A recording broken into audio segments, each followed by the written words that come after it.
Hoje, como sempre, um tema de importância, de atualidade e de discussão na sociedade brasileira. Nós vamos falar sobre o Estatuto do Desarmamento, que volta a ser questionado, debatido e que está em análise no Congresso Nacional. E começo já também este programa trazendo a seguinte introdução. No Brasil, o Estatuto do Desarmamento é uma lei federal que entrou em vigor no dia seguinte à sanção do então presidente Luiz Inácio Lula da Silva, em dezembro de 2003, e que foi regulamentada em 1º de julho de 2004. Bom, recentemente, essa discussão sobre o Estatuto do Desarmamento voltou à Câmara dos Deputados. Qual seria o melhor para a nossa população? Deixar os cidadãos terem o direito de se defender com armas ou limitar este uso? É o que vamos conversar com os nossos convidados que estão aqui hoje em nosso programa e que eu já os cumprimento. Dr. Benê Barbosa, presidente do movimento Viva Brasil, professor, advogado. Bem-vindo, obrigado. Obrigado, Ronaldo. Prazer estar aqui na Canção Nova. Também quero cumprimentar o Dr. Leonardo Mendes Memória. Olha só, ele é contra o porte legal e ilegal de armas e é autor de um artigo jurídico precioso, o Princípio do Acesso à Justiça Social e o Devido Processo Legal, publicado na revista do Curso de Direito de Brasília. Doutor Leonardo, bem-vindo, boa noite. Obrigado pela oportunidade, Ronaldo. Estamos aqui para mostrar para a sociedade que o porte ilegal de arma ou ilegal, qualquer porte de arma é prejudicial à sociedade. O sobrenome Memória faz jus a alguma coisa? Faz jus sim. Doutor Benê, presidente do movimento Viva Brasil, que movimento é este? O Viva Brasil foi formado por mim e mais alguns amigos, né, em 2004, né, logo depois exatamente logo depois da sanção aí do Estatuto do Desarmamento, né. Eu entrei nessa área, né, eu me interessei por esse assunto ainda na década de 90, né, aproximadamente em 95, quando então o presidente Fernando Henrique começou a falar em restrições, em proibições, né, em retirar da população o seu direito de defesa, né, o seu direito de autodefesa. E a gente já via ali que era uma coisa que não seria boa para a sociedade, né, que não seria útil para se diminuir a criminalidade, para se diminuir os homicídios no Brasil, exatamente como aconteceu, né? E aí a gente fundou o Movimento Viva Brasil exatamente para tratar do assunto de uma forma mais profissional, mais aprofundada, com pesquisas, né, com análise de dados, e é o que a gente tem feito aí durante todos esses anos. Desde aquela década de 90 até agora, o senhor está convicto de que desarmar a população não é o melhor? Sem dúvida, né? Não tenho a menor dúvida sobre isso hoje, né? Não foram poucas vezes que eu mesmo me contestei, né? Que eu mesmo parei e refleti se realmente eu estava apoiando a coisa certa, se eu estava, né, no caminho correto, né? E hoje eu não tenho a menor dúvida sobre isso. Você sabe que, como o senhor, grande parte da população brasileira também entende que o Estatuto de Desarmamento tirou proteção pessoal, familiar, etc. Né? Mas o debate é justamente para que a gente veja todos os lados. Claro. Doutor Leonardo, o senhor é contra o porte legal e ilegal, por quê? De onde vêm suas convicções? Então, inicialmente a gente precisa dizer que o Estatuto de Desarmamento ele não surgiu do Congresso, não saiu da mente legislativa, né? O Estatuto de Desarmamento saiu do movimento Brasil Sem Armas, uma pressão do movimento Brasil Sem Armas, no sentido de descriminalizar, tirar o porte de arma das pessoas, né? Porque os integrantes do Brasil Sem Armas, eles são pessoas que sofreram por causa da arma, perderam parentes próximos, filhos, pais, amigos, todos aqueles que eram queridos e fatalmente perderam a vida por causa da arma. Não se combate violência com mais violência. Exemplo típico, é muito curioso, hoje de manhã, vindo para cá, tem essa notícia de que um branco americano entrou na igreja e atirou em 10 negros dentro de uma igreja negra, um crime de ódio, né? Se ele não tivesse essa arma, provavelmente eu teria evitado esse crime, teria proibido esse acontecimento. Não se combate a violência com mais violência. A gente tem várias provas disso, várias mortes por pessoas que acreditam que a arma é uma proteção e acabam tendo alguns sérios problemas, perdendo a vida porque teve porte de arma. A questão da segurança, ela tem que ser dada pelo Estado. A segurança não tem que ser não tem que partir de você. Você tem que se sentir protegido porque o Estado te dá uma segurança, não porque você tem uma arma em casa. Muito bem. Doutor Benê, tem como contra-argumentar? Sem dúvidas, né? Sem dúvidas. Primeiro que assim, né, essas questões, esses ataques que ocorrem nos Estados Unidos principalmente, né, que é quase uma coisa cultural, né, uma coisa muito americana, não só americana, mas acontece muito lá. Né? Então, por que esse cidadão atacou uma igreja? Né? É a primeira pergunta. E eu dou a resposta.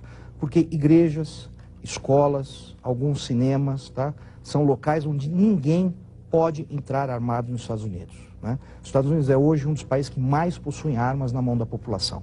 Né? São 300 milhões de armas na mão da população civil. E quando esses malucos vão atacar, né, seja por que motivo for, seja político, seja racional, seja loucura simplesmente, racial, eles sempre escolhem o quê? As chamadas gun-free zones, que são áreas onde você não pode entrar armado. Então ele sabe que ali as pessoas estão indefesas. Né? A questão da arma, ele consegue, o criminoso ele consegue a arma de um jeito ou de outro. Né? Ele não precisa ir numa loja comprar uma arma de fogo, e o Brasil é o maior exemplo mundial disso. Né? Hoje nós temos um Estatuto de Desarmamento que vigora, né, há quase 13 anos, né, que foi um fracasso absoluto, né, que não passou nem perto de impedir que criminosos conseguissem qualquer tipo de armamento, de qualquer calibre, né, de qualquer nacionalidade, exatamente porque ele não obedece à lei. Né? Então você imaginar que você vai proibir o porte de armas, como já é proibido, o porte ilegal de armas já é proibido, né? Você imaginar que você vai proibir e um criminoso que usa uma arma para cometer um crime, para quebrar a lei, não vai quebrar a lei para conseguir uma arma, é uma grande besteira, né? É uma grande bobagem. E é exatamente isso que está acontecendo hoje no Brasil. A questão do Estatuto de Desarmamento não é bem assim, como o doutor Leonardo falou, tá? Ele vem sendo debatido a partir de 1999, né? Mas debatido com quem? Só com os desarmamentistas. Né? Naquela época, de 99 até 2003 na sanção, né? Quem era contrário ao desarmamento nunca foi ouvido. Então nunca houve um debate democrático. Né? Segundo, ele foi aprovado em plena vigência do chamado mensalão.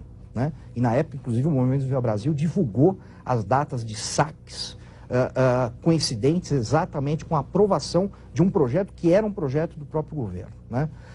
Terceiro, nós tivemos um referendo em 2005, onde 59 milhões de brasileiros disseram não ao desarmamento. Disseram que não queriam ter retirado o seu direito de legalmente comprar uma arma de fogo para sua defesa. Isso precisa ser respeitado pelos congressistas principalmente e muito mais pelo governo que acaba não respeitando. Né? O número dos que disseram sim no referendo? Foram 30 milhões, né? Então, foi menos da metade. Pelo não, venceu assim disparado. Né? A gente costuma dizer que nem o Lula, né, que teve votação histórica, né, na sua eleição, conseguiu ter essa quantidade de votos. Né? Doutor Leonardo, a parte nessa argumentação toda? Sim, claro. Primeiro, a gente tem que pensar que o Estado, apesar dele promover atitudes a favor da população, no sentido da população, não é porque a população pensa em um determinado sentido que a gente tem que acatar. A gente comentou dos Estados Unidos, né, da área da Free Zone. Os Estados Unidos liberam o porte de arma e é um dos países mais violentos do país, assim, do mundo, assim, né?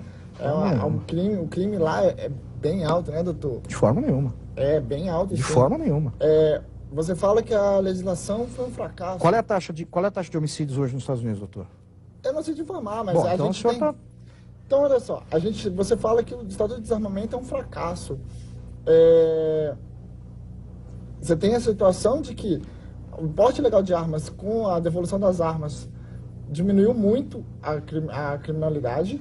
Você tem a situação a situação do crime, ele é verdadeiro. Agora, a gente não pode munir a população para combater. Quem tem que combater é o Estado. Você não pode passar essa responsabilidade para o Estado. Você comenta que a população decidiu por não ter arma e isso tem que ser respeitado. Há um tempo atrás a gente discutiu a questão do estupro, que a mulher pode ser responsabilizada pelo estupro. E aí então a gente vai legalizar o estupro porque, que absurdo, doutor. Porque a metade que absurdo, da população que absurdo, aceita pelo ou amor de Deus. pensa nesse raciocínio. Que comparação tosca, doutor. Pelo amor de Deus. Primeiro que nós não estamos falando de opinião. Nós estamos falando de uma votação que foi chamada pelo próprio Estado, pelo próprio governo e tem que ser obrigatoriamente respeitado. O senhor é advogado, pelo amor de Deus. Segundo, taxa de criminalidade nos Estados Unidos. Né? Hoje os Estados Unidos têm 5,4 homicídios por 100 mil habitantes. Né? São 7 vezes menos que o Brasil tem. O Brasil desarmado, porque tem uma, o Brasil polícia... Né? Agora vamos lá, não porque a população é armada. O Estado ele é responsável pela paz social, pelo cumprimento da lei, pela segurança pública, não pela segurança pessoal. Tanto é que há vários entendimentos de tribunais de justiça pelo país, o último foi no Rio Grande do Sul, que ele afirma que o Estado não é responsável pela sua proteção pessoal. Isso aí foi no caso de uma pessoa que foi assassinada por um criminoso que estava solto, né, deveria estar preso, estava solto, e o Estado foi inocentado porque ele não tem a responsabilidade de garantir individualmente a segurança. Tanto é que, poxa, se o Estado é responsável, então por que a gente tem um segurança armado aqui na porta?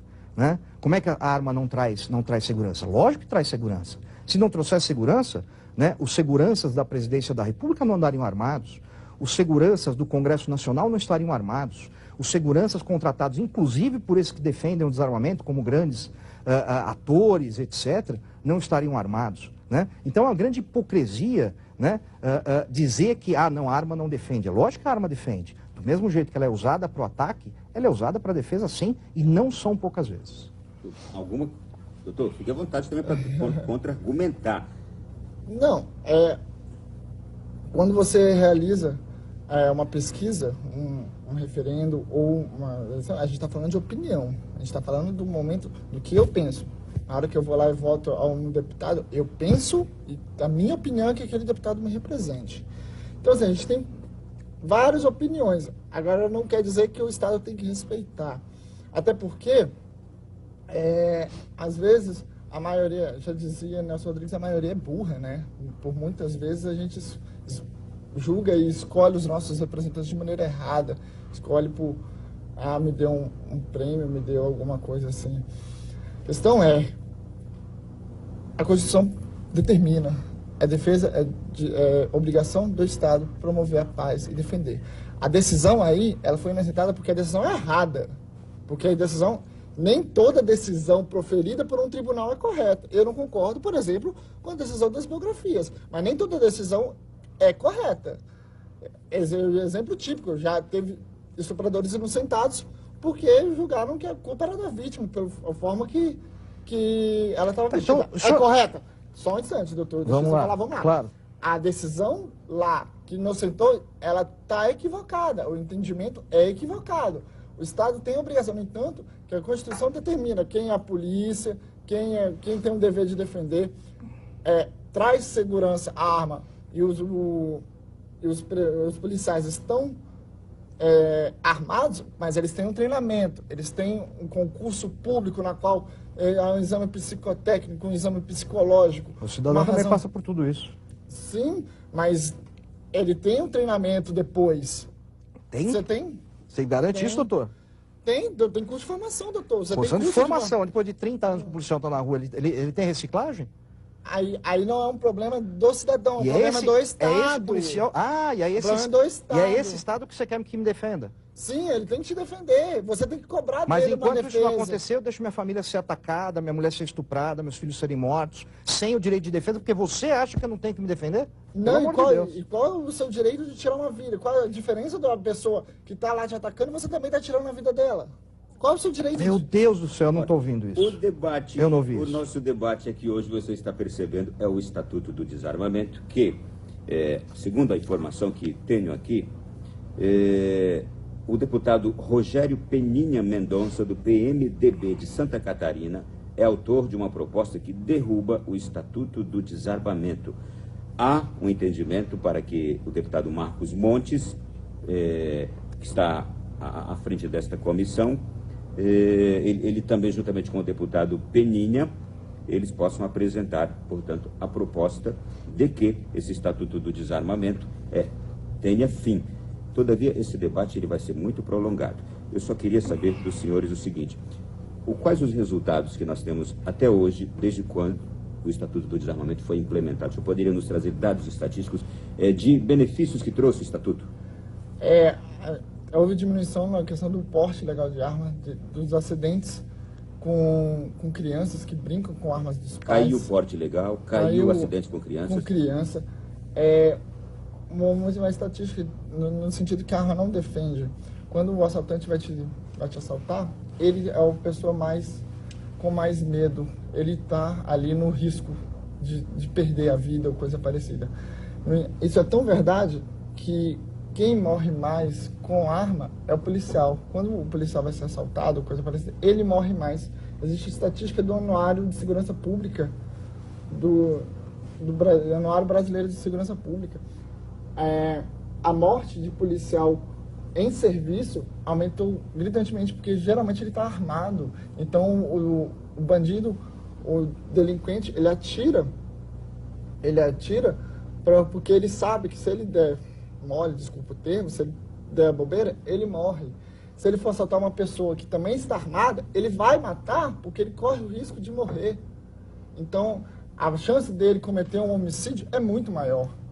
Vou fazer o seguinte, doutor, daqui a pouquinho o senhor pode argumentar tudo isso. Nós vamos para o nosso primeiro intervalo aqui no Além da Notícia. O tema é polêmico e por isso você pode também convidar outras pessoas para assistir o próximo bloco. Pegue seu telefone, utilize as redes sociais e sintonize aqui na Canção Nova. Sugira a outras pessoas que façam isto, ok? Voltamos já.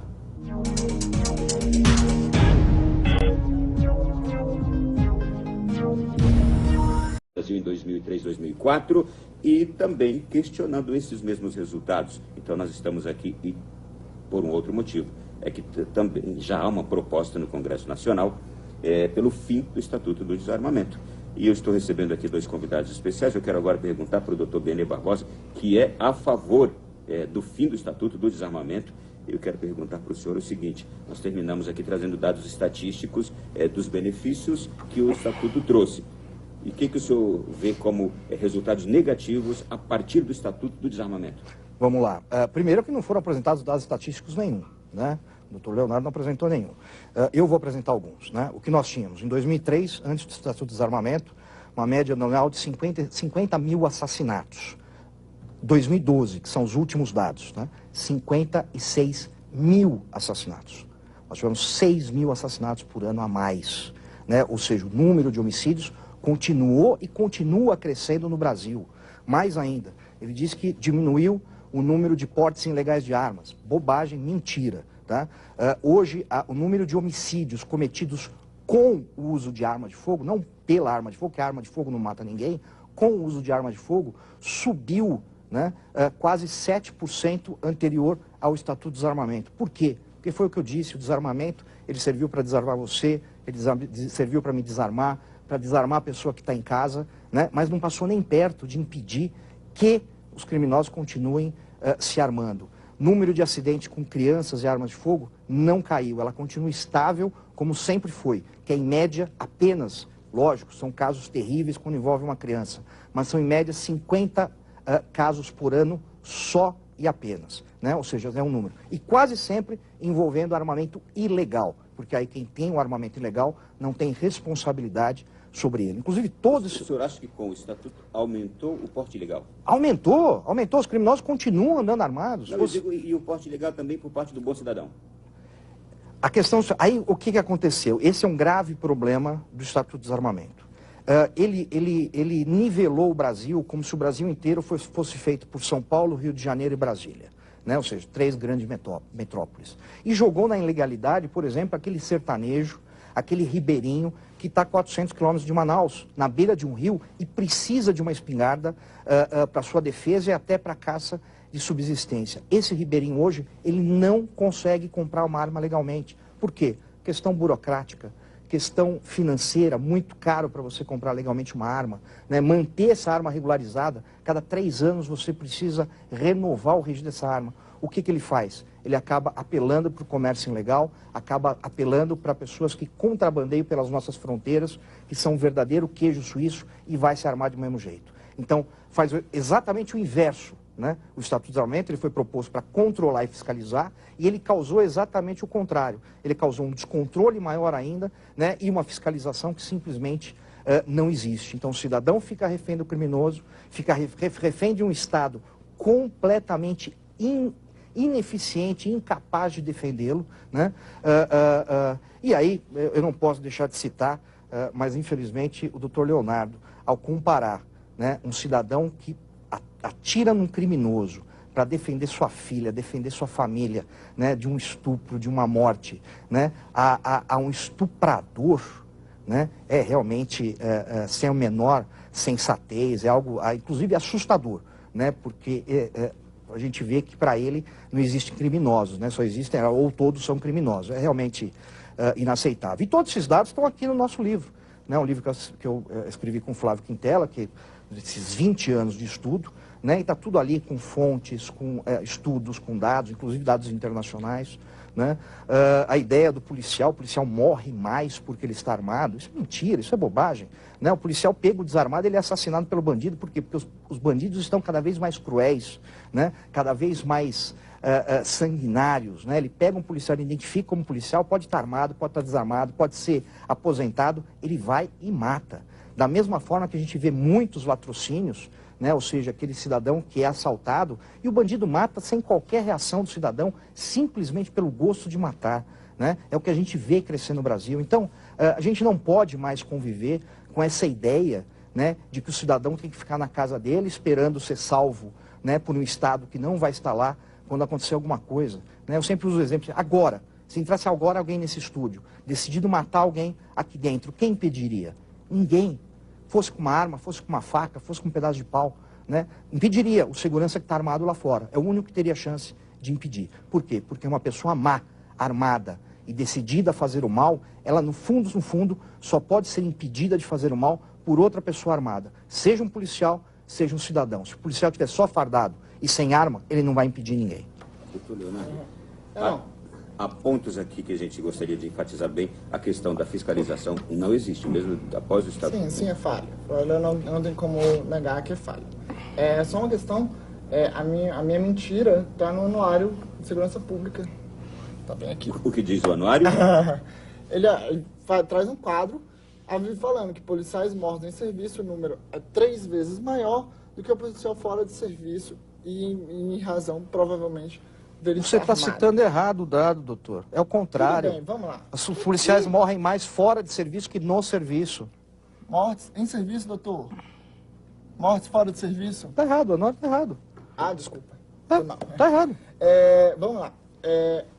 Eu tenho que concordar com o doutor Benê num ponto. Realmente, eu não faço distinção entre uma pessoa normal e um bandido. Eu faço uma comparação. São duas pessoas humanas. O Estado tem o dever de proteger a vida. Tanto que ele tem que proteger a vítima, sim, ele tem que proteger a vítima, como a família da vítima, como ele tem que proteger esse cidadão que ele está errado. Ele tem que resgatar. Não é matando esse cidadão, não é dando uma arma para a vítima e falando assim, vítima, mate e elimine aquele cidadão, que você resolve o problema. Não é assim. Muitas pessoas, a gente tem a impressão de que todo mundo que comete crime é errado, é mal. Nem todo mundo está no mundo do crime porque quer. E eu pergunto para você, doutor, e a proteção do bandido? Algum momento você parou para pensar nele? Proteção do bandido? Sim, Pelo ele é um amor ser de humano. Deus. Ele é um ser humano. É um ser humano que escolheu conscientemente atacar a sociedade, atacar o cidadão, matar, estuprar, traficar drogas. Consciente. Ele escolheu o caminho dele. A gente teve um caso aqui em Brasília recentemente de um cara que roubou 2 quilos de carne para alimentar e provavelmente mataria. Mas quem falou isso? Quem falou isso aqui? O senhor vai deixar eu terminar ou o senhor... Obrigado. Obrigado, doutor. Provavelmente ele mataria para sustentar o filho dele. E aí ele é um bandido que escolheu? Entendi. Não, ele não é um bandido que escolheu. Não... A gente tem a questão de que a gente acha que o bandido sempre ele escolhe aquilo ali. Mas a gente nunca... Comparando com a nossa vida, com as nossas escolhas. Mas alguém já parou de ver a oportunidade dele, a vida dele? Doutor, eu quero levantar um outro caso aqui que o doutor Benê trouxe também. O Estatuto do Desarmamento falha na questão que o doutor Benê levantou, quanto à população ribeirinha, a população interiorana, a população que precisa da arma, como ele bem disse, para caça, para proteção também, especialmente se está num ambiente como a Amazônia, selva, para proteção pessoal. Falhou aí o Estatuto do Desarmamento? Acredito que não. Acredito que realmente eu concordo com ele que existe a possibilidade, o erro da fiscalização. Não há como negar, o nosso Estado é falho na questão da fiscalização, mas retirar a arma daquele cidadão que usa para defender a sua propriedade é defender uma sociedade inteira, tentar diminuir os homicídios. Aquele que caça, ele tem que aprender uma nova forma, sei lá, se ele caça para se alimentar, ele precisa aprender uma nova forma, porque aquela arma é perigosa, aquela arma pode tirar a vida de outras pessoas. A gente vive hoje num mundo na qual não há necessidade mais de eu ter que procurar meu alimento. A gente não vive nos anos 1000. A gente vive no século XXI. Estou vendo que o senhor está discordando aí. Meu Deus do céu, falar isso é alguém que não conhece o Brasil, né? Que não conhece a Amazônia, que não conhece o sertão nordestino. Se ele não caçar um lagarto, se não caçar uma cutia, ele vai morrer de fome, os filhos dele vão morrer de fome. Mas para o doutor, melhor então seria que ele fosse, matasse o açougueiro para alimentar os filhos. Né? Acho que ficou muito claro nesse debate quem está do lado do cidadão de bem e quem está do lado do bandido aqui. Né? Quem está mais preocupado em defender o bandido do que defender a sociedade que ele ataca. Né? Isso é muito claro, é muito óbvio. Né? A gente sempre brincou, né, de que, assim, que o Estatuto do Desarmamento ele foi feito para aqueles que gostam de ver o bandido em segurança. E, infelizmente, o doutor Leonardo está confirmando isso hoje aqui nesse debate. Doutor Leonardo, um outro ponto que eu quero levantar aqui, o aumento da ilegalidade, ele também é um dado em conteste. Só queria dizer o seguinte, há também agora, analisando tudo isso também, depois de tantos anos, há também aí uma falha novamente no Estado, que foi essa fiscalização, porque o porte ilegal ele aumentou e mesmo com o Estatuto parece que nada mudou. O senhor entende assim também? Não, mudou muita coisa. Não, eu digo na questão do porte ilegal. Porque aumentou o número de pessoas com porte ilegal. Aumentou, mas na verdade a tentativa do Estado é para que a lei coíba isso. Apesar de eu ter aumentado, o erro não é da lei, o erro é da fiscalização. Concorda comigo? Sim, você tem um erro aí da fiscalização, você não tem um erro da lei. A NEM, ela está correta, ela tem que desarmar mesmo a população. Não, o que agora, eu quero chegar é mais um estatuto que nós temos e que, embora tenha sido implementado, mas não funciona. Exatamente, o problema, a gente tem que separar duas coisas. Uma coisa é a lei e outra coisa é a aplicação da lei. A lei, ela é correta, a lei deve ser aplicada. Agora, a fiscalização, realmente, eu tenho que concordar que o Estado é falho. Mas que a lei é correta, que a lei deve ser aplicada para desarmar a população, sim. Realmente, é muito fácil eu virar e falar que eu sou um cidadão de bem, que eu sou uma pessoa correta e dane-se o outro, matamos. É muito tranquilo falar isso. O senhor entende que uma lei que não pega uma lei ou um estatuto que não funciona não está correto? É lógico, né? O Brasil ele tem mania de achar que tudo ele resolve com lei, né? Está se falando agora em criminalizar a faca, pelo amor de Deus. O Brasil é um país que não controla fuzil na mão de traficante, vai controlar faca na mão de pivete, né? É completamente absurdo. Mais uma vez, quem vai ser prejudicado o que é o cidadão de bem, né?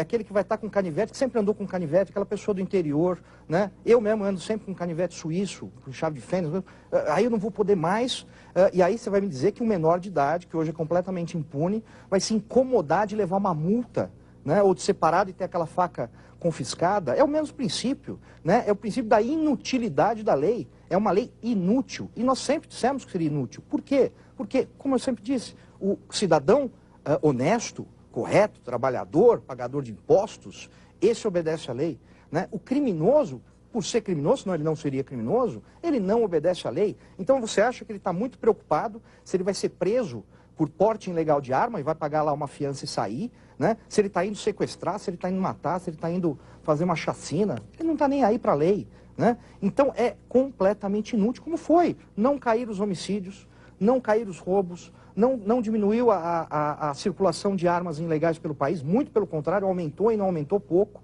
né? Ou seja, é uma lei inútil. E não é um caso isolado, não é o caso brasileiro, é um caso do mundo todo, né? Nenhum país onde essa lei foi aplicada houve qualquer benefício para o cidadão. Muito pelo contrário, sempre houve um aumento da criminalidade violenta, né? Tanto é que países que no passado adotaram uma lei mais restritiva, como por exemplo o Canadá, agora estão voltando atrás, né? A Inglaterra, que é sempre usada como exemplo de desarmamento, hoje se rediscute no parlamento, né, o direito de defesa do cidadão. Vai dizer que o quê? Que o inglês é um ser da época das cavernas, incivilizado, que quer dar tiro nos outros? É óbvio que não. É porque todo mundo vê que há uma necessidade, né, de você, em algum momento da sua vida, ter que se defender, não é querer. Né? Eu não quero ser justiceiro, eu não quero caçar bandido, eu não quero dar tiro nos outros, eu quero sobreviver. Né? Eu quero proteger minha família, eu quero proteger o meu patrimônio. E eu tenho treinamento para isso. Eu sei utilizar uma arma. Eu portei uma arma de fogo de 1991, quando eu fiz 21 anos, até 2003, quando foi o Estatuto de Desarmamento. Nunca precisei atirar em ninguém, nunca briguei no trânsito, nunca dei tiro em vizinho. Isso é uma bobagem. Quem faz isso é bandido. E esse deve ser preso, não tratado como se fosse um cidadão igual a nós que trabalhamos e não fazemos mal para ninguém. Né? Eu não quero resolver o problema da segurança pública no Brasil, que é catastrófica, armando o cidadão. O que eu quero ver de volta é o direito do cidadão se defender, defender sua família. Só isso. Né? Eu não quero nem que o bandido morra, não é para isso. Né? Até porque a maioria das vezes que uma arma de fogo é usada para a defesa do cidadão, não há disparo. Né? Não acontece o disparo, não acontece o enfrentamento. Né? O próprio criminoso hoje ele está o quê? Ele está muito mais seguro. Né? Por que até 2000, né, os furtos em residência eram maiores do que os roubos? Porque o bandido tinha medo de entrar quando houvesse alguém dentro. Tanto é que a gente tinha aquele negócio de viajar fim de semana, deixa uma luz ligada, pede para o vizinho acender a luz da frente, para o bandido achar que tinha alguém dentro e aí ele não entrava. Hoje o que ele faz? Ele prefere, como saiu uma pesquisa há pouco tempo, ele prefere invadir uma casa quando as pessoas estão lá dentro. Por quê? Porque ele tem certeza que essas pessoas não estão prontas para reagir, que ele vai poder fazer tudo o que ele quiser, né, para conseguir os seus ganhos ilicitamente. Olha, é por isso que eu assunto... Só um questionamento, assim. Pelo que eu entendi, você falou que a lei é inútil, logo ela tem que ser descartada, correto? Não. Não, eu falei que ela tem que ser modificada. O PL 37, só complementar, doutor.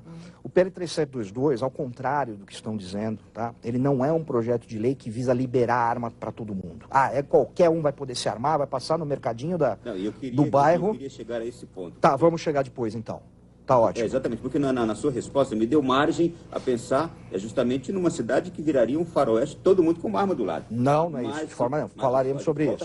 Tá ótimo. Daqui a pouquinho, no próximo bloco, e vou trazer também o deputado que está, pronunciamento do deputado que está propondo o fim do Estatuto do Desarmamento. Até já.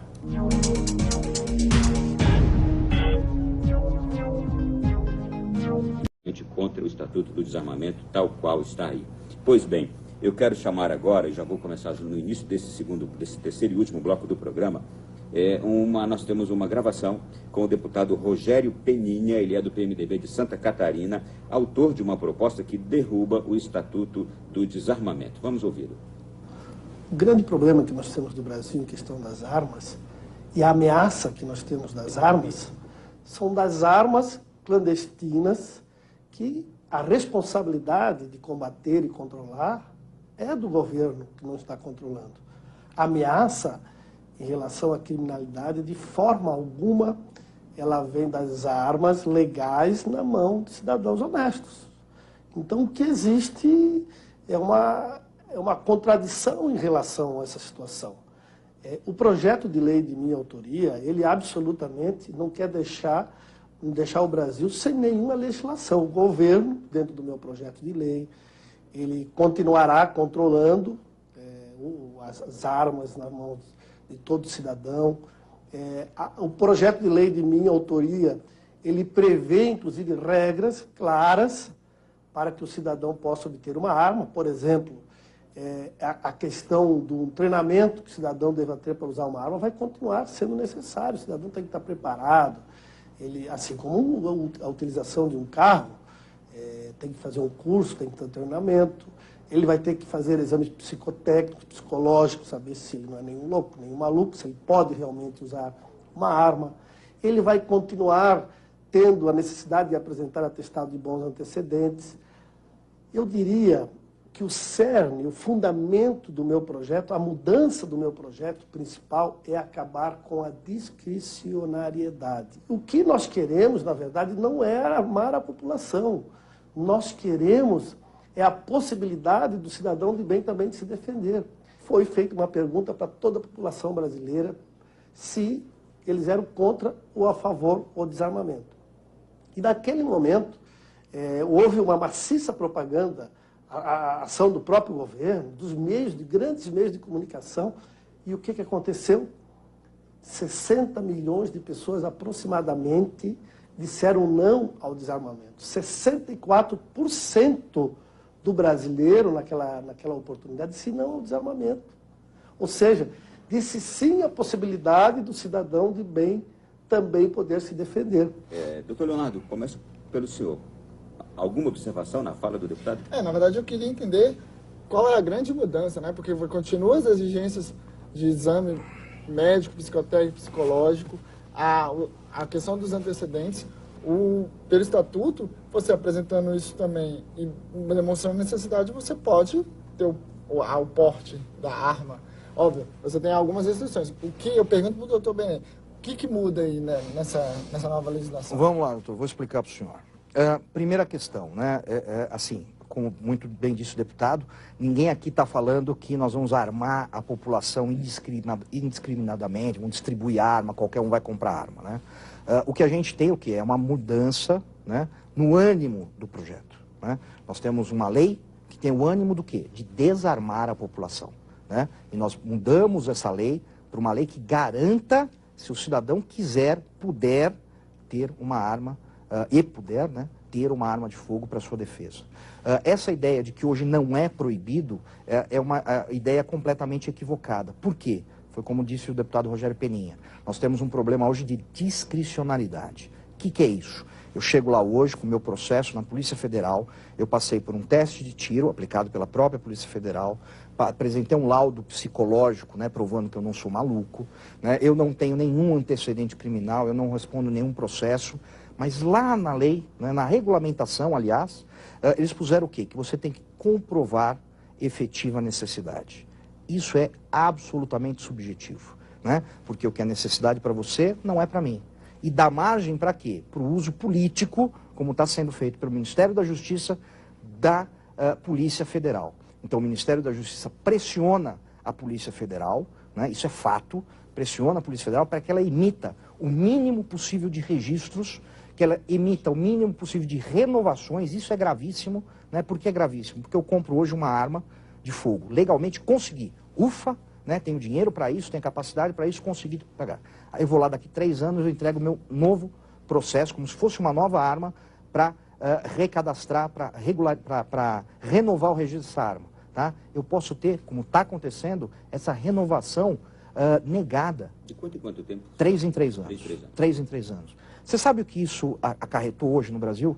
7 milhões, mais de 7 milhões de pessoas que tinham legalmente uma arma de fogo, hoje estão com as suas armas ilegais.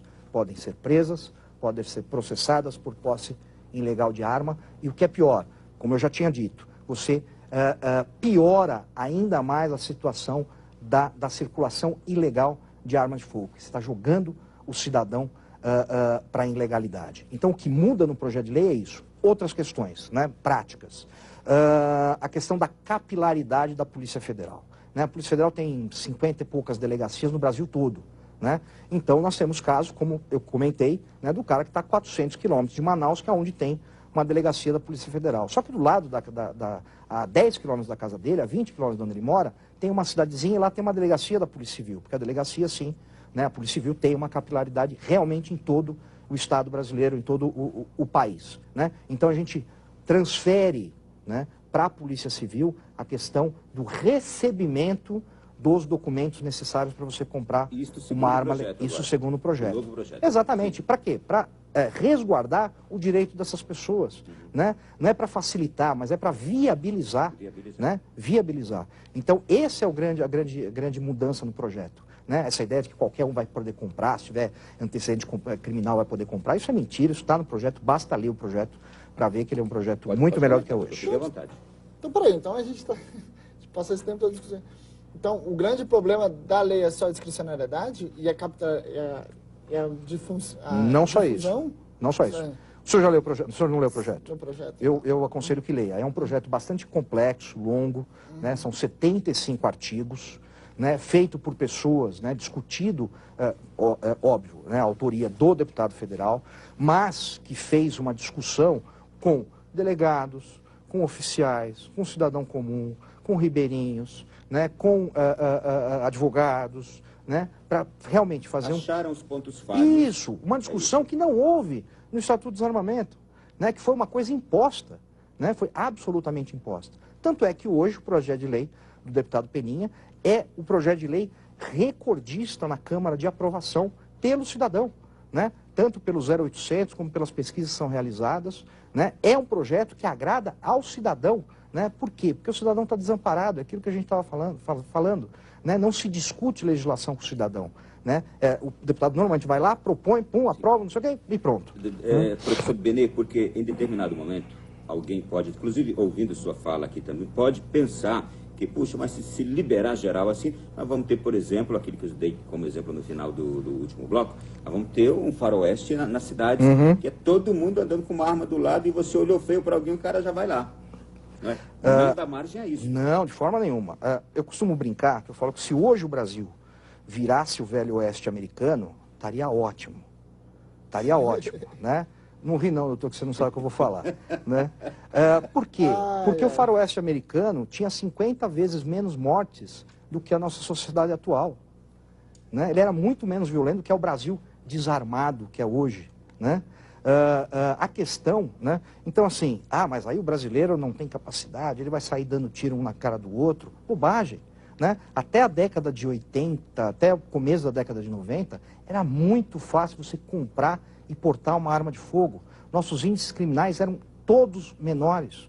O número de homicídios era muito menor, né? O brasileiro não tem capacidade. Tá bom, então vamos pegar, né? Não vamos comparar o brasileiro com o suíço, que pode ter arma, inclusive fuzis dentro de casa. Não vamos comparar o brasileiro com o americano, né? Tá bom, então vamos comparar o brasileiro com o paraguaio, né? No Paraguai você compra e porta armas com uma facilidade assim absurda, né? Não há qualquer restrição para os cidadãos paraguaios. Qual é o índice de criminalidade no Paraguai? É desse tamanho, né?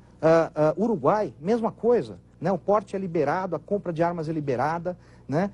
Você não tem a taxa de homicídios que tem no Brasil, Argentina, Chile, Peru, todos os países, né? Então não há essa... E o Brasil, como eu estava dizendo, já foi assim até a década de 90, né? E você não tinha essa ideia, esse negócio de um vai sair dando tiro na cara do outro. Mas, de qualquer maneira, eu reafirmo, né? Reafirmo. A ideia não é que todo mundo ande armado, não é que todo mundo tenha uma arma de fogo. A ideia é, já que é uma necessidade, já que é algo que foi definido num referendo e não é uma pesquisa de opinião, né? É uma votação que precisa ser obedecida legalmente, obedecida, inclusive constitucionalmente, né? É que a pessoa que queira, que tenha preparo físico, preparo psicológico, tenha preparo de saber utilizar essa arma, não tenha o seu direito roubado pelo Estado. E idade mínima de 21 anos?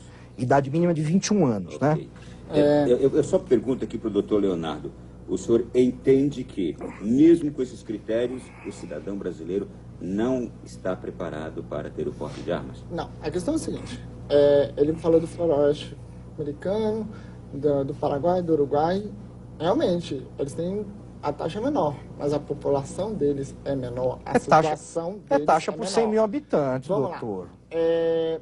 Outra questão, o doutor comete o mesmo erro que muita gente comete. Ele parte da premissa dele, na qual ele, desde os 21 anos, tem arma, nunca cometeu nenhum crime, não é uma pessoa que se julga uma pessoa de bem, ele parte da pressuposto, eu consigo, todo mundo consegue, toda a população consegue. Não é assim, eu sou diferente do Dr. Benê, eu penso diferente dele e em determinada situação vou agir diferente dele. Ele pode ter a calma no momento de perigo de não atirar, mas tem muita gente que vai atirar e vai atirar para todo mundo, não vai mirar o bandido, vai atirar para todo mundo. E aí eu que estou passando com a minha filha, sem discricionariedade nenhuma, porque o cidadão entrou com a documentação corretinha, a Polícia Federal ou a Polícia Civil deu o porte, ele estava portando, porque ele tinha o direito de se defender. A atuação dele não tem que ser a mesma que a minha.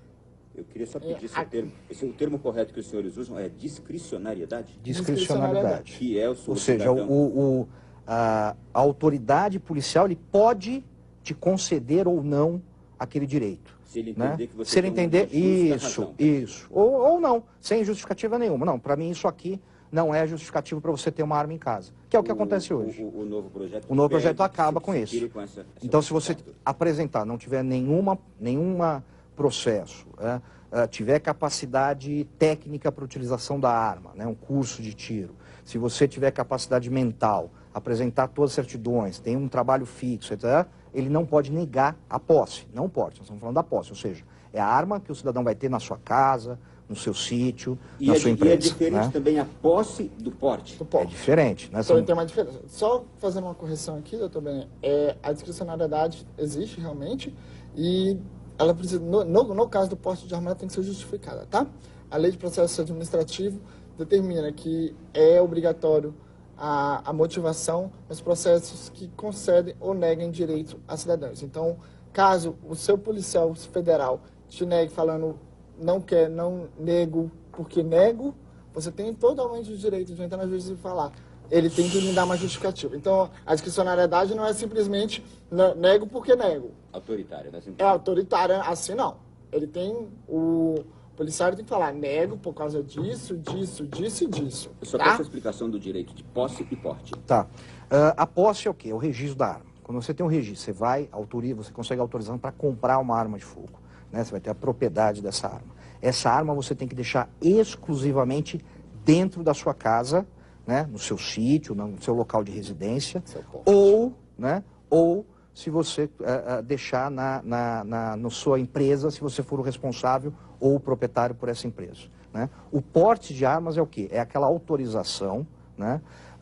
Onde você vai poder andar armado, né? Ou seja, você vai poder andar com essa arma pelas ruas. O né? porte é mais restritivo? O porte hoje, por lei, ele é proibido com algumas exceções.